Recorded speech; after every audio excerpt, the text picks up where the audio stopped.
So in our study here, at the end of the day, I want not just to inform you and share with you the research that I've been privileged to engage in with scholars now for 2 decades. I do want to share that information with you, but I do it by way of edifying and strengthening you in your service to God and in your walk of discipleship with Jesus. John chapter 8, Jesus makes a famous statement. Verse 32, Jesus says, "You shall know the truth, and the truth shall set you free."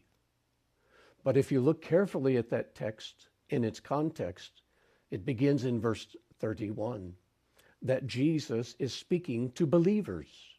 He's speaking to the Jewish people who came to faith in him. It's not just a proclamation to the masses. It's not an invitation to salvation. It's a conditional promise made to those who believe. If you're among the believers, this is a promise and an invitation from Jesus of Nazareth. He says the following, verse 31, "If you continue to abide in or dwell in my word, my teaching, my instruction." In other words, if you are truly my disciples. Then, in verse 32, comes the promise.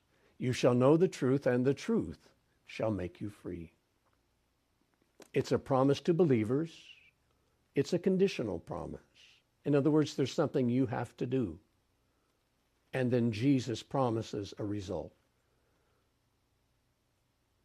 The condition is you have to dwell in, abide in, lay hold of. You have to study. You have to hear the words of Jesus. You have to do them.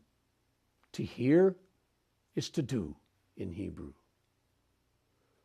In other words, you have to be his disciple, his student, his learner. You have to learn of him.